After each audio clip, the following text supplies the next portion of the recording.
नमस्कार, मैं हूं शशांक। आप देख रहे हैं S24। आइए देखते हैं खबरें विस्तार से। हाँ मैं हाँ मेरा नाम देवेंद्र परमार है। मैं बागमुगालिया निवासी हूँ। हमारी ज़मीन लहारपुर डैम के पास में कई किसानों की 50-60 किसान हैं जिनकी ज़मीन कई सालों पहले डैम की एक योजना आई थी। उसके अंतर्गत उसको हमारी जो ज़मीन है पूरी जो लैंड यूज होता है उसको डूब लिख दिया गया है। ना सरकार के तरफ से किसी प्रकार का कोई आदेश नहीं आया और ना किसान को कुछ पता चला, ठीक है। लेकिन हमारी जो ज़मीन है उसको लैंड यूज में डूब कर दिया है, जिसके कारण हम ना किसी प्रकार का शासकीय जो योजनाएं हैं, ना हमारी केसीसी बन पा रही है, ना हम कभी लोन ले पा रहे हैं। और हम चाहते हैं कि मतलब खेती अच्छी करें, कि हम हमारा उज्जवल भविष्य के लिए तो हम ट्रैक्टर तक नहीं ले पा रहे कि अच्छी खेती कर पाएं। उसके लिए हमने कई बार कलेक्टर साहब के यहाँ पे भी आवेदन दिया है और यहाँ पे 2-3 बार दे चुके हैं हम, पहले भी 3-4 मंथ हो चुके हैं। फिर यहाँ से हमारी जो एसडीएम साहब तक पहुँचा देते हैं, लेकिन वहाँ पर भी हमारी फाइल जाकर रख जाती है, लेकिन किसी प्रकार के कुछ संशोधन नहीं हो पाता है। कई किसान हैं जो 50-60 किसान हैं, आर्थिक रूप से भी बहुत कमज़ोर हो चुके हैं वो, लेकिन यहाँ से किसी प्रकार की सुनवाई नहीं हो पा रही है हमारी। और मैं भी मतलब ऐसा कि आजकल का मैं भविष्य करने के लिए पढ़ाई करना चाहता हूँ, लेकिन हमारी ज़मीन को डूब लिख दिया है, तो हम किसी प्रकार का बैंक से लोन ले नहीं पा रहे हैं। तो इससे हमें बहुत ज़्यादा आर्थिक रूप से हम बहुत परेशान हैं। हमारा सिर्फ यही सरकार से, शासन से हमारा यही निवेदन है कि या तो हमारी जो ज़मीन है, हमारी ज़मीन को अगर शासन को ज़रूरत है तो वो हमें मुआवजा दे दें, या फिर अगर शासन को हमारी ज़मीन की ज़रूरत नहीं है तो हमें हमारी ज़मीन का लैंड यूज जो है उसको डूब से हटाकर कृषि कर दे, क्योंकि 30 से 35 साल पहले जो डूब कृषि था, अब लेकिन उन्होंने डूब कर दिया है। इससे हम कहीं पर बहुत परेशान हैं भाई साहब। सर उसमें जो 600 एकड़ ज़मीन है, उसमें से 61 एकड़ जो है वहाँ पे तालाब बना हुआ है, तो वो उतना उसमें लगा हुआ है डूब में। लेकिन बाकी की 636 जो एकड़ ज़मीन है वो उसमें खेती किसानी सब कर रहे हैं, लेकिन उसका लैंड यूज जो है उसका डूब लिख दिया, मतलब हमारी ज़मीन को अपाइज कर दिया। नहीं नहीं सर, पानी नहीं पहुँचता। नदी बहुत छोटी सी नाला है, अब साफ सफाई नहीं होती तो फिर उसके जो आसपास के थोड़ा सा किन्नौर किन्नौर में पानी भरता है, बाकी उसके अलावा 600 एकड़ ज़मीन खाली रहती है। उनको दिया है। जी जी। ये हाँ हाँ, ये किसान मतलब ऐसा है कि 61 एकड़ वालों को मुआवजा भी दे दिया। हाँ सर। हाँ हाँ, मेरा नाम देवेंद्र परमार है। मैं बागमुगालिया निवासी हूँ और हमारी किसानों की ज़मीन लहारपुर डैम के कारण बहुत हम परेशान हैं। हमारी जेम को जो ज़मीन है उसको जो लैंड यूज होता है उसे डूब घोषित कर दिया गया है। और थाने पे शाही अहमद में रहता हूँ। मेरी शिकायत बिजली घर में का बरसों से चल रही है। जानवर और मेरे पापा काम करते थे। 69 में उनकी खंभे से गिर के मृत्यु हो गई थी। जब से बिजली घर ने आज तक मुझे कोई लाभ, अनुकंपा, पेंशन, कोई भी सरकार से मुझे पैसा नहीं मिला बिजली घर से। इसकी पूरी फाइल 20 साल से वहाँ लिमिट पड़ी है, CMD ऑफिस गोविंदपुरा भोपाल में। और मैं गरीबी रेखा के नीचे रहता हूँ, किराए का मकान है। तीनों बच्चे मेरे अनाथ में पड़ रहे हैं, या कुछ जेल में है, तो भोपाल में है। और कई बार मैंने कलेक्टर साहब ने भी ऑर्डर कर दिए तो 5 लाख रुपये सहायता दे दी जाए। मुख्यमंत्री, मानवाधिकार, सूचना अधिकार, तो सबके पास गया बिजली घर की दरखास्त लेके। 69 में दुर्घटना हो गई। दुर्घटना में पैसा मिलता है ना, 69 से अभी तक कोई पैसा नहीं मिला। मेरे तीनों बच्चे जी कुछ नहीं, ना अनुकंपा, ना पेंशन, ना सहायता। जी नहीं, कुछ भी नहीं दिया, 1 रुपये नहीं दिया। 69 दुर्घटना हो चुकी, बाबू खंबे पर गिर के मरा।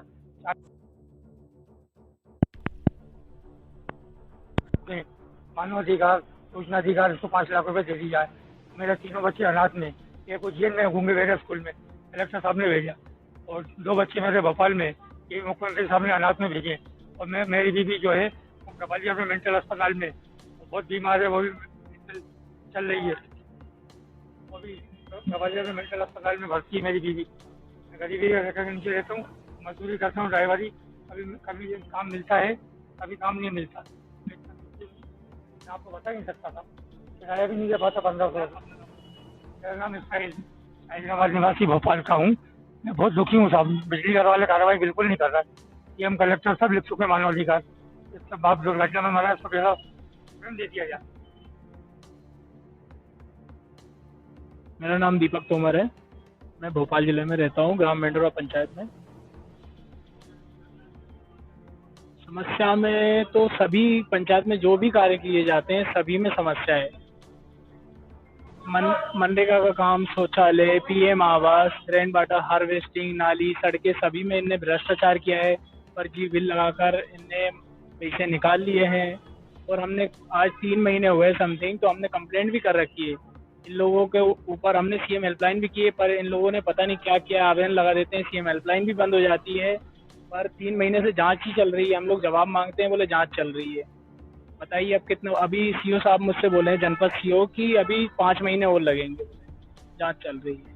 अब आप ही बताइए कि इतना टाइम लगता है, सरकार इधर उधर हो जाती है 10 दिन में, इनको 7-7 महीने लग रहा है।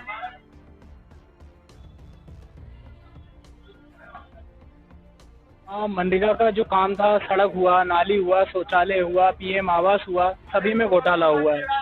जैसे इन लोगों ने दे रखा है, कागजों में बना रखा है इनने 3 मंजिल, लेकिन आप जाकर देखोगे धरातल पर तो वहाँ पे सिर्फ नींव डली मिलेगी आपको, तो सभी का पैसा निकाल लिया गया।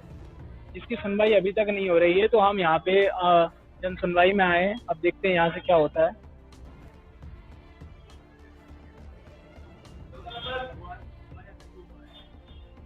ये काम तो हुआ है, लेकिन इन्हें नाम मात्र काम किया है। रेन वाटर हार्वेस्टिंग बनाया है, जिसमें मात्र 3 से 4 पाइप लगाए हैं और 62,000 रुपये निकाल लिया है, और स्वीकृत राशि थी 75,000, और 3 बार उसके पैसे निकाले गए। समथिंग 7-8 लाख रुपए हो गए हैं एक नाली के, जो बिल्कुल ठीक से नहीं बनाई गई है और लोगों को अभी भी दिक्कत आ रही है। एक पीएम आवास था 2018 में, उसका पीएम आवास में नाम आया था मदन लाल तोमर, सन ऑफ रतन लाल। तो उनको अभी तक लेकिन अभी शो कर रहा है ऑनलाइन, इनको पीएम आवास 2018 में स्वीकृत हो चुका है, तो पैसा 1,20,000 मिल चुका है, लेकिन आज भी उनके खाते में पैसा नहीं पहुंचा है। अब ये सब सरपंच ने किया है, सचिव ने किया है, लेकिन इनके ऊपर अभी तक कोई कार्रवाई नहीं हो रही।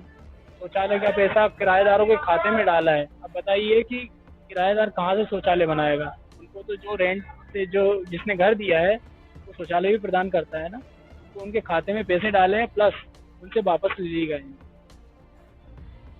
हाँ जी। शौचालय में अपना क्या बोलते हैं, संतोष कोल, दीवान, तो इनके खाते, ये सारे किराएदार हैं, उनके खाते से वापस पैसे ले लिए। हाँ, उनने कंप्लेंट भी दर्ज कराई है, लेकिन अभी तक कोई सुनवाई नहीं हुई उनकी।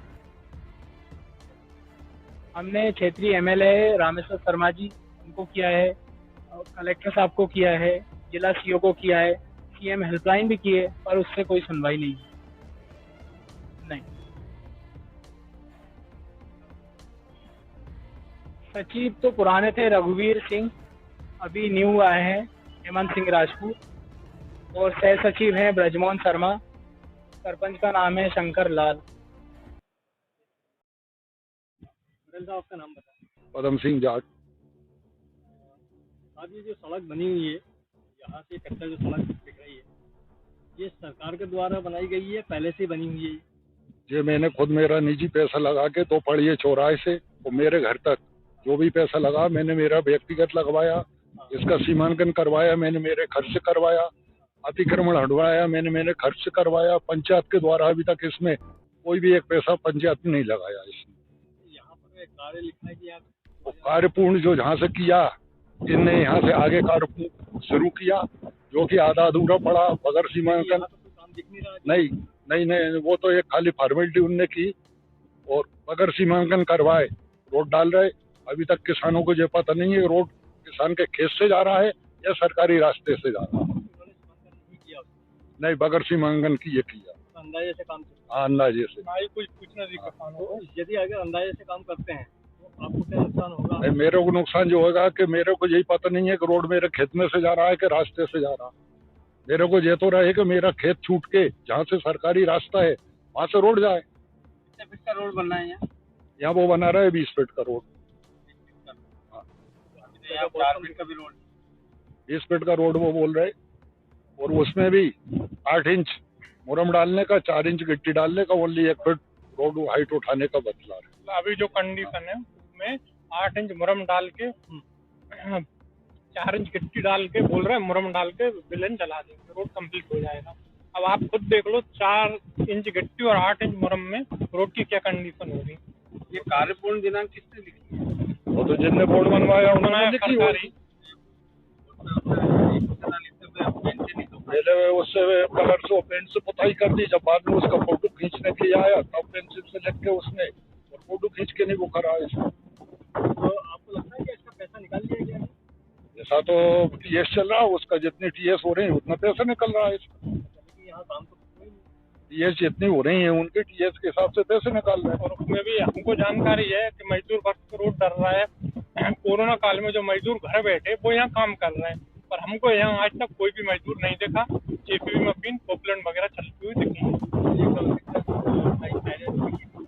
ये अक्टूबर नवंबर में आए थे एक बार, और एक बार अभी 15 दिन 20 दिन पहले मई जून में उस टाइम पे आए। लेकिन यहाँ काम तो किसी ना किसी ने करा क्या? काम की यही नहीं है ना। क्या मशीन लाके खड़ी कर दी? मशीन लाई, थोड़े बहुत ये दिख रहा है आपको खुदा हुआ, एक भी कर दीजिए, ना तो खंती लगाई ना झाड़ जंगड़ा है। तो आप संतुष्ट नहीं है इस बात? नहीं, हम संतुष्ट नहीं। संतुष्ट के लाभ वो रोड ही नहीं है तो हम संतुष्ट कहाँ से होंगे। बरोबर रोड जो आप बोल रहे हैं ये सब लोग, हम जो चाहते थे जो इसका पैसा सेंक्शन हुआ वो जिस हिसाब से इस रोड का जो है टारगेट उस हिसाब से रोड बनना चाहिए। तीसरा, रोड बनने से पहले उसका सीमांकन होना चाहिए ताकि किसानों को देखो पता रहे कि रोड हमारे खेतों में से आ रहा है और सरकारी रास्ते जा रहा है। कार निर्माण की तारीख 2020 में हुई है और कार्य पूर्ण होने का दिनांक 2015। पहली बात तो जैसे जहाँ से रोड शुरू होता बोर्ड वहीं लगता, या तो चौराहे पे लगना था या रायपुर गाँव लगाया था, बीच में आकर बोर्ड लगाने का कौन सा वो है? और यहाँ पे जितने भी किसान हैं उनको असुविधा ये है, दोपहरिया चौराहे पे उनके घर के लिए रोड आना चाहिए। अब खेतों में रोड डाल दो तो चौराहे तो मुझे मेरे ट्रैक्टर ट्राली साधन लेके किचड़ में ही जाना है। 1 किलोमीटर इन्हें दूरी लिखी है, वो दूरी दोपहरिया चौराहे पे जहाँ तक जा रही वहाँ तक रोड डालें, किसान भी रास्ते वाले भी सब फायदे में रहेंगे। 1 किलोमीटर है पूरा दूरी। और बीच में है नदी, किसान उधर से आ नहीं सकता, गाँव से आएगा चौराहे से रोड डाल के जो जा रहे नदी तरफ से। कोई कुछ नहीं है, कुछ नहीं है, कुछ नहीं।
और उसका सत्यापन वर्तमान में अभी श्रेष्ठ डाटा के आधार पर जो इकाई है उसको आवाज देनी चाहिए। जैसे ही ये पूरे प्रदेश के आवाज उसके पश्चात आवाज प्लस ऐप में जो 3 बात बोलते हैं उसको आवाज देनी।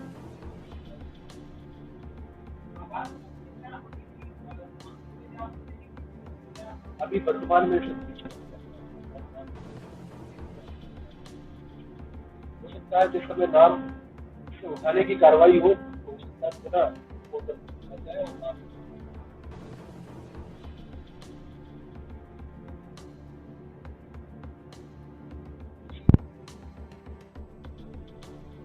हो जाता है। कुछ ऐसे लोग छूट गए हैं जिनके नाम चाहिए, इसीलिए आवाज प्लस को सरकार के संज्ञान में इसी के आधार पर उसके बाद पूरे लगभग 2 साल इस बात। और जब ये नेक्स्ट डाटा कंप्लीट हो जाएगा पूरे सरकार और नई आवाज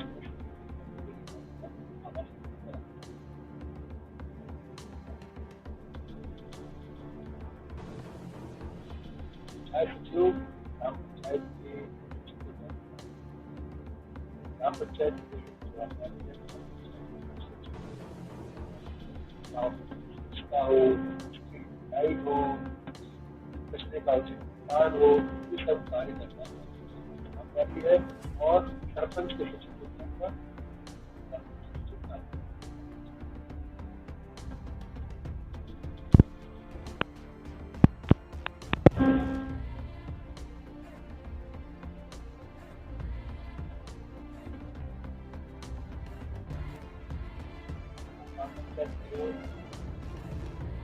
जिले के डरना और जिले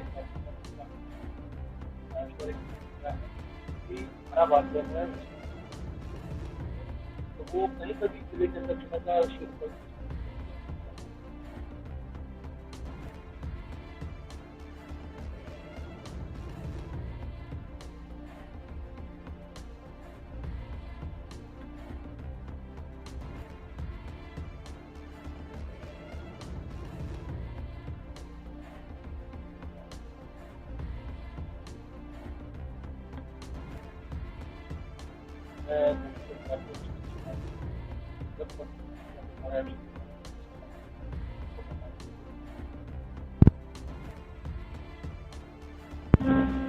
तौर पे संतुष्ट होंगे और किसी प्रकार का मिलेगा और मीडिया भी आपका सहयोग